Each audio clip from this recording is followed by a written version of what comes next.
हाँ जी, आज था हमारा फाइनेंशियल मैनेजमेंट ग्रुप 2 वाले बच्चों का सीएमए का पेपर फाइनेंशियल मैनेजमेंट का।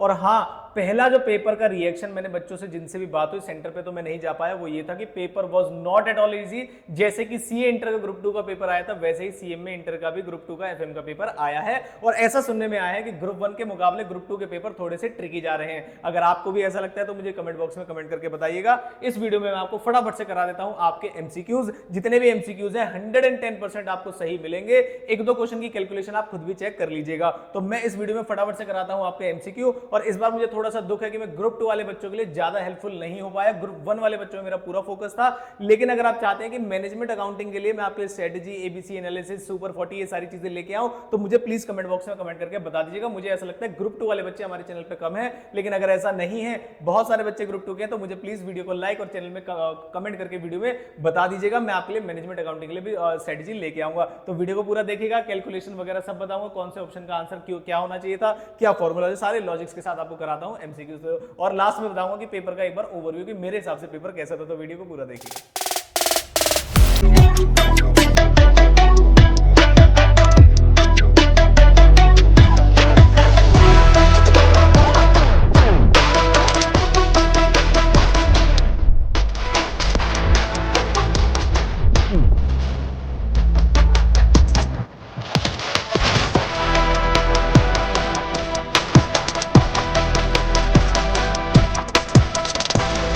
तो बिना कोई टाइम वेस्ट किए फटाफट से करता हूं मैं आपका पेपर का सॉल्यूशन। एक चीज बस एक बार और बता दूं, अगर आपको ग्रुप 2 या ग्रुप 1 किसी भी टॉपिक के लेक्चर्स, किसी भी सब्जेक्ट के लेक्चर्स अगर आपको बाय करने हैं, तो मैं एक नंबर दे रहा हूं आपको। इस नंबर पर आप व्हाट्सअप कीजिएगा और मैं इस नंबर पे आपको बहुत ही कम प्राइसेस में, अगर आप एक ऐसे बच्चे हैं जिसने ऑलरेडी पेपर दिए हुए हैं, बस थोड़ी सी प्रिपरेशन को स्ट्रॉन्ग करना है अगले अटेम्प्ट के लिए, तो प्लीज इस नंबर पर व्हाट्सअप करके कनेक्ट कर दीजिएगा। मैं आपको बेस्ट से बेस्ट प्राइस में जो है लेक्चर्स प्रोवाइड करूंगा। तो आते हैं सबसे पहले, अब एमसीक्यू सॉल्व करते हैं। Selling the shares without owing them to buy back at a future date at a lower price is exception to the price which will drop is known as, इसे शॉर्ट सेल बोलते हैं। कई सारे बच्चे ढूंढ रहे होंगे कि शॉर्ट सेल कहीं दिया नहीं है, लेकिन शॉर्ट सेल की जगह उन्होंने वर्ड क्या लिखा है, सेलिंग शॉर्ट। तो एक ही बात होता है दोनों का। Next, a 91 day treasury bill with a face value of 100 is issued at 98, तो 98 पे इशू किया गया। Analyse yield on same would be, तो आपकी बुक में सिंपल फॉर्मूला लिखा हुआ है यील्ड निकालने का, और जैसे ही आप इस फॉर्मूले को लगाएंगे तो आपका आंसर आ जाएगा 8.18, यानी कि बी ऑप्शन जो है वो सेकंड का सही आंसर है।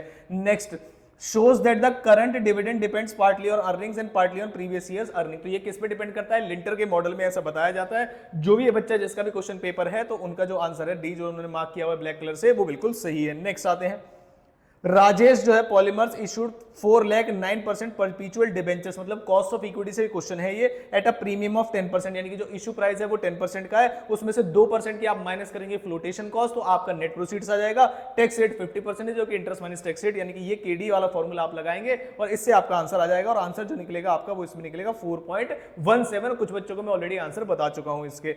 Next, packing theory, packing order theory has emerged as an alternative theory to, किसका अल्टरनेटिव है, ट्रेड ऑफ थ्योरी का। तो जो आंसर होगा फिफ्थ क्वेश्चन का वो होगा आपका ए आंसर, जो है करेक्ट आंसर है। Next, how long it will take for 1 lakh to double at a compound rate of interest of 12% per annum approximately. आपने क्या तरीका पढ़ा है मुझे नहीं पता, लेकिन एक मुझे सिंपल छोटा सा सिंपल सा ट्रिक टेक्निक पता है कि अगर आप टोटल नंबर ऑफ क्या नाम है 72 को रेट ऑफ इंटरेस्ट मतलब से डिवाइड कर सकते हैं, तो आपका एग्जैक्ट आंसर आ जाएगा। तो मैं अगर यहां पर इसको सॉल्व करूं तो 72 को अगर मैं रेट ऑफ इंटरेस्ट से डिवाइड करूं, रेट ऑफ इंटरेस्ट है मेरे पास 12, तो जो आंसर निकल के आएगा वो आएगा 6 ईयर्स। तो क्या हमारे ऑप्शन में 6 ईयर्स है, answer is yes.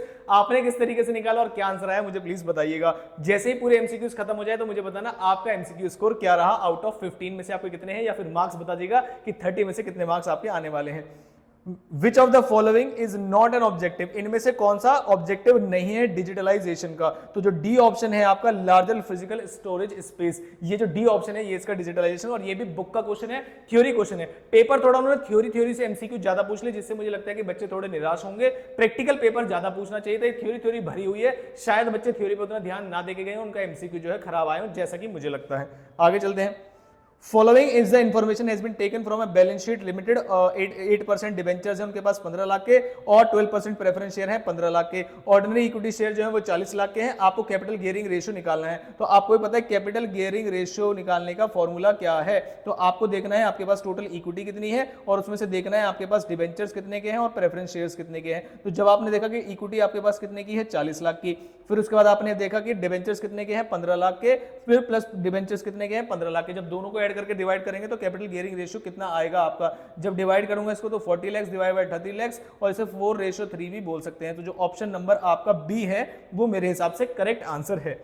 Next, cluster analysis is a process of assisting a set of data to subset to the observation can be made। तो cluster analysis कौन से वाला किसके अंदर आता है, ये प्योरली थ्योरी क्वेश्चन है। मैं फिर से बता दूं, फिर से बच्चों को लग रहा होगा कि question out of the box है, आउट ऑफ द बॉक्स नहीं है, बिल्कुल थ्योरी डायरेक्ट क्वेश्चन आपकी बुक के स्टडी मैट में दिया हुआ है। तो अनसुपरवाइज्ड लर्निंग जो है इसका बी ऑप्शन जो है वो सही आंसर होना चाहिए। नेक्स्ट, सिस्टमैटिक रिस्क जो है वो 1.5 है। सिस्टमैटिक रिस्क को दूसरी भाषा में बीटा भी बोलते हैं। आगे 182 डेज का ट्रेजरी बिल है जो करंटली यील्ड कर रहा है 9% का। Expected yield on market portfolio asset का 14% है। आपको केई निकालना है। तो मैं सभी को बता दूं केई निकालने का एक अप्रोच होता है, उसे बोलते हैं CAPM approach, capital asset pricing model. जिन बच्चों ने वो वाला फॉर्मूला भी पढ़ रखा होगा वो भी इसे आसानी से कर देंगे, जिसमें आप जो बीटा है उसे बाहर रखते हैं, यानी कि सिस्टमैटिक रिस्क फैक्टर को आप बाहर रखते हैं। उसके बाद रिस्क फ्री रिटर्न निकालते हैं, 9 आएगा, वो 9% आएगा। फिर उसमें से आप करते हैं प्लस, जिसमें मार्केट में जितना प्रीमियम मिल रहा है आपको उसको लिखते हैं, यानी 14% माइनस 9%। तो इस तरीके से अगर आप क्वेश्चन को सॉल्व करेंगे और बीटा की जगह बीटा की वैल्यू को रखेंगे, और बीटा की वैल्यू कितनी है हमारे इसमें 1.5, तो जल्दी से एक बार मैं कैलकुलेशन कर लेता हूं इसकी। तो ये आ गया मेरे पास 9 और प्लस 5, तो 9 प्लस 5 ये आया 14 और मल्टीप्लाइड बाय 1.5, तो 1.5। तो इसका जो सही आंसर आना चाहिए 14 में से, सॉरी मैं 5 लिख रहा हूं इसको, 10 पर 14 तो 1.5, 9 प्लस 5 और 1.5, और डेज में जब इसमें कन्वर्ट करके निकाल रहा हूं तो मेरा तो आंसर जो आ रहा है वो आ रहा है 16.5%। आप एक बार मुझे इसका करेक्ट आंसर बताइएगा कि आपका क्या आंसर आया। उसके बाद नेक्स्ट क्वेश्चन पे चलते हैं। Which of the following is not a technique of data mining, इनमें से कौन सी डाटा माइनिंग की टेक्निक नहीं है। जिस भी बच्चे का ये क्वेश्चन पेपर है उनका आंसर बिल्कुल सही है, प्रिडिक्टिव एनालिटिक्स जो है इसका आंसर होगा डी का, 11th का डी आंसर होगा। उसके बाद नेक्स्ट चलते हैं, कैश आउटले, ये आया है आपका इन्वेस्टमेंट डिसीजन यानी कैपिटल बजटिंग के नाम से जिसे जानते हैं। Cash outlay of a project is 2 lakh, ये जो आउटफ्लो बता रहा है ये आपको। Cash inflow that are expected to generate 1,20,000 at the end of first year and 1,60,000 at the end of second year. Discount rate जो है 10% का है। आपको प्रॉफिटेबिलिटी इंडेक्स बताना है। कई सारे बच्चे हमें बोलते हैं कि सर हमारे टीचर ने बोला है कि आपको प्रेजेंट वैल्यू फैक्टर जो है वो आपको याद करने की जरूरत नहीं है, वो आपको हमेशा एग्जाम में गिवन होंगे। जाके अभी पकड़ लीजिएगा ऐसे टीचर को जिन्होंने आपको तरीका नहीं बताया प्रेजेंट वैल्यू फैक्टर निकालने का, क्योंकि आप इस क्वेश्चन को बिना प्रेजेंट वैल्यू फैक्टर के सॉल्व ही नहीं कर सकते, और क्वेश्चन में कहीं पर भी प्रेजेंट वैल्यू फैक्टर यहां पर नहीं दिए। आगे कहीं दिए हो तो मुझे नहीं पता, बच्चा आगे जाके नहीं देखता, वो एमसीक्यू सॉल्व करके तुक्का लगा के चला जाता है। तो मैं बताता हूं आपको कि प्रेजेंट वैल्यू फैक्टर कैसे निकाले। 10% है तो आप कैलकुलेटर पे उठा के 1 डिवाइड बाय 1.0 इक्वल्स टू करते रहिएगा, आपके प्रेजेंट वैल्यू फैक्टर निकल जाएंगे। तो यहां पर आता हूं फटाफट से, मुझसे बोला है प्रॉफिटेबिलिटी इंडेक्स, और प्रॉफिटेबिलिटी इंडेक्स निकालने का तरीका है present value of cash inflow divided by present value of cash outflow, यानी इनिशियल कैश आउटफ्लो। अब इस क्वेश्चन में क्योंकि मेरे पास 2 ईयर हैं तो मुझे देखना पड़ेगा कि मुझे प्रेजेंट वैल्यू कैश इनफ्लो कैसे निकालना है। तो मैं पहले लिखूंगा यहाँ पर ईयर 1 और 2, और प्रेजेंट वैल्यू फैक्टर निकालूंगा, इनका प्रेजेंट वैल्यू फैक्टर निकालूंगा एट द रेट 10%। तो मैं प्रेजेंट वैल्यू फैक्टर निकाल लेता हूँ 1 डिवाइड बाय 1.0, जो कि मेरा आ रहा है 1 डिवाइडेड बाय 1.10 9.909, और एक बार और करूंगा इसको तो ये आएगा 0.826। अब मैं इसकी इनफ्लो से, जो कि मेरी कैश इनफ्लो है, उससे मल्टीप्लाई करता हूं। कैश इनफ्लो है मेरी 2 लाख की पहले साल की, और उसके बाद सेकेंड ईयर की आ रही है 1,60,000। तो 2 lakh multiplied by 2 lakh multiplied by 0.909, तो ये आ रहा है 1,81,000। ये है प्रेजेंट वैल्यू इसकी, तो ये आ रहा है मेरा 1,81,800। और नेक्स्ट में जाता हूं 826 से, तो 1,60,000 मल्टीप्लाइड बाय 0.826, तो ये आता है आपका 1,32,160। जब हम इसको टोटल करेंगे तो कितना आएगा, तो 1,32,160 प्लस 1,81,800, 3,13,960, 3,13,960। मेरे पास अभी फोन है जिसपे मैं कैलकुलेशन कर रहा हूँ, कैलकुलेटर पे ये एग्जैक्ट कैलकुलेशन दिखाई देगी, तो आप थोड़ा ठीक से करिएगा इसको। तो मैं आया यहाँ पर, अगर इसमें फॉर्मूले में रख दूं तो 3,13,960, और मैं इसको डिवाइड कर दूंगा मेरी आउटफ्लो से, और आउटफ्लो कितने की है मेरी? आउटफ्लो है 2 लाख रुपए की। तो मैं इसको जब डिवाइड करूंगा तो आंसर क्या आएगा? तो मैं इसको डिवाइड करना चाहता हूं डिवाइडेड बाय 2 लाख, तो 1.569 मेरा आंसर आ रहा है। आप एक बार देखिएगा कि कहीं कोई गलती तो नहीं है। मैं एक बार प्रेजेंट वैल्यू फैक्टर जो है, क्योंकि मेरे पास कैलकुलेटर नहीं है, 0.909 0.826 ही आना चाहिए वैसे तो मैं ईयर क्या कहीं आगे आपको प्रेजेंट वैल्यू फैक्टर गिवन है? चेक कर लेता हूं मैं, क्या कहीं क्वेश्चन में आपके प्रेजेंट वैल्यू फैक्टर गिवन है क्या? किसी भी नहीं। देखिए इन्वेस्टमेंट डिसीजन में भी मेरे ख्याल से प्रेजेंट वैल्यू फैक्टर गिवन नहीं है आपके 10% पे। तो सॉल्व करिएगा, मुझे बताइएगा आपका क्या आंसर आया है। अभी मेरे पास कैलकुलेटर नहीं है। अच्छा 2 लाख नहीं है, वो एक्सपेक्टेड टू बी जनरेट 1,20,000 है। सॉरी, मैंने यहाँ पर कैलकुलेशन एरर की है। 2 लाख नहीं है, 2 लाख कैश आउटफ्लो थी। जो इनफ्लो है वो आपकी 1.2 लाख है। तो मैं यहाँ पर फटाफट से ठीक कर देता हूँ इसको, 1.2 लाख, और 1.2 लाख को जब मैं करूँगा तो वो आएगा आपका 1,20,000 मल्टीप्लाइड बाय 0.909, तो ये आएगा 1,09,080। 1,09,080 में फिर मैं प्लस कर दूंगा 1,32,160, 1,32,160, तो ये आएगा आपका 2,41,240, 2,41,240। और इसको अब मैं डिवाइड करूंगा कितने से? 2 लाख रुपए से।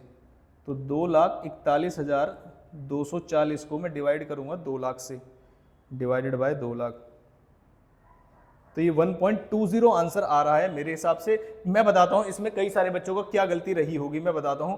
कई सारे बच्चों का इसका आंसर आएगा 1.25, और कई सारे बच्चों का इसका आंसर आएगा 1.21, और मेरे हिसाब से इंस्टीट्यूट को दोनों पे ही आंसर देने चाहिए। जिन बच्चों ने प्रेजेंट वैल्यू फैक्टर को एक्सपेंड करके लिखा होगा उनका एग्जैक्ट आंसर आएगा, और जिन बच्चों ने 1.1 मतलब 1 डिजिट तक लिखा होगा तो उनका अलग आंसर आएगा। तो इंस्टीट्यूट की एरर है ये मेरे हिसाब से। आपको प्रेजेंट वैल्यू फैक्टर देने चाहिए थे, आंसर 1.21 भी आएगा और आंसर 1.25 भी आएगा। कुछ बच्चे इस बात से एग्री करेंगे और मुझे बताइएगा कि क्या सच में यहां पर इंस्टीट्यूट को प्रेजेंट वैल्यू फैक्टर देना चाहिए था, और अगर नहीं देना था तो आपको इतने क्लोज ऑप्शन नहीं डालने चाहिए थे, क्योंकि पक्का कुछ बच्चों का 1.21 आया होगा और कुछ बच्चों का 1.25 आया होगा। इस क्वेश्चन में से आप 1.25 या 1.21 हटा दीजिए तो आपका प्रेजेंट वैल्यू फैक्टर ना देना जस्टिफाइड है, लेकिन मेरे हिसाब से यहां पर बच्चे को प्रेजेंट वैल्यू फैक्टर मिलने चाहिए थे।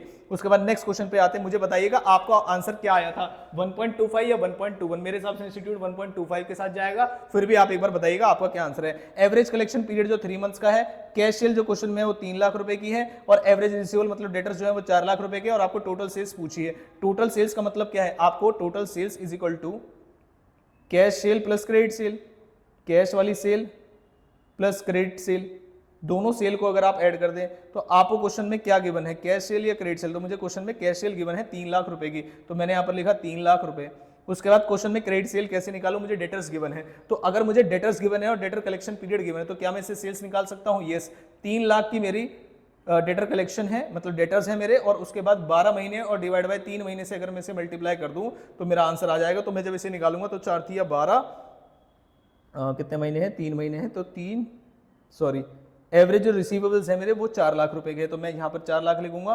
तो जो अमाउंट आएगा यहाँ से डिवाइड करने से वो कितना आएगा? तो 3 से 4 से मल्टीप्लाई करूंगा 16 लाख हो जाएगा, 16 प्लस 3, तो जो टोटल सेल आनी चाहिए आपकी वो आनी चाहिए 19 लाख। क्या आपके ऑप्शन में है? Answer is yes, B option जो है आपका वो 13 वाला वो बिल्कुल सही है। Under ABC analysis method of stock, A का क्या मतलब होता है? ए कैटेगरी वो होती है जो क्वांटिटी में होती है कम लेकिन वैल्यू में होती है सबसे ज्यादा। तो ये ऑप्शन किस में है? तो smaller in quantity but larger in value, तो ए ऑप्शन जो है वो ए ही आंसर सही है, बिना किसी कंफ्यूजन के। आपको नीचे जाना ही नहीं था, ये एबीसी एनालिसिस है मटेरियल कॉस्टिंग के अंदर। फिर नेक्स्ट आते हैं, if the profit after tax, ये लास्ट एमसीक्यू है और मुझे पक्का प्लीज बताइएगा आप कि आप पे कितने क्वेश्चन सही रहे। तो if the profit after tax of the company is 5,40,000 and the preference dividend is 60,000, dividend payable to 1,60,000, equity share is 2, then the equity dividend coverage ratio is what? तो मैं बताता हूं आपको, आप पहले प्रॉफिट आफ्टर टैक्स लिखिए 5,40,000 का, फिर उसके बाद अपना प्रेफरेंस डिविडेंड जो है वो आप अपना डिवाइड कर दीजिए, माइनस कर दीजिए कि कितना आपने प्रेफरेंस डिविडेंड पे किया है, फिर आप डिवाइड करेंगे 1,60,000 से, और जो भी आंसर आएगा उसे 2 से मल्टीप्लाई कर देंगे, तो ये आपका आंसर आ जाएगा। तो मैं निकालता हूं इसको, जब 5,40,000 में से हमने माइनस किया 60,000, और 60,000 के बाद मैंने 4,80,000 आ गया आंसर, उसके बाद डिवाइड किया मैंने 1,60,000 से, तो 3 आंसर आया, और मल्टीप्लाई करूंगा कितने से? 3 आंसर आया है मेरा और मल्टीप्लाई करूंगा 2 से, तो इसमें आंसर थोड़ा सा मेरे फ़ोन में जो कैलकुलेटर है इसकी वजह से कुछ गड़बड़ लग रही है मुझे इसके आंसर में। एक सेकेंड, 5,40,000 माइनस 60,000, जो भी आंसर आएगा उसे डिवाइड कर दीजिए 1,60,000 से, आपका आंसर आ जाएगा 3, और फिर उसे डिवाइड कर दीजिए 2 से। बिल्कुल ठीक है, सही आंसर आ रहा है, 1.5 आंसर आना चाहिए। आई होप आपका भी आंसर यही आया होगा। फॉर्मूला अगर आपको पता होगा तो आप इसे आसानी से बता पाएंगे। तो ये थे मेरी तरफ से एमसीक्यूज। अगर आप चाहते हैं कि मैं मैनेजमेंट अकाउंटिंग में आपके लिए सारी स्ट्रेटेजी वीडियो, इंपॉर्टेंट क्वेश्चन वगैरह लेके आऊं जो कि ग्रुप 2 वाले बच्चों के लिए हेल्पफुल रहे, तो वीडियो को लाइक कर दीजिएगा। वीडियो का लाइक टारगेट रखते हैं 100 लाइक्स का, और आई होप इसे आप बहुत जल्दी पूरा करा देंगे। बाकी मैं अभी ग्रुप 1 के पेपर में इस बार थोड़ा ज्यादा बिजी था। ग्रुप 2 वाले बच्चों के लिए अगली बार मैं बहुत सारी चीजें लेके आऊंगा। प्लीज इस चैनल पे बने रहिएगा और चैनल को सब्सक्राइब कर लीजिएगा अभी तक आपने नहीं किया है तो। और कोई भी क्लासेस अगर बाय करनी है तो नंबर मैंने आपको वीडियो में प्रोवाइड कर दिया। तो थैंक यू सो मच, मिलता हूं अगली किसी इंपॉर्टेंट वीडियो के साथ।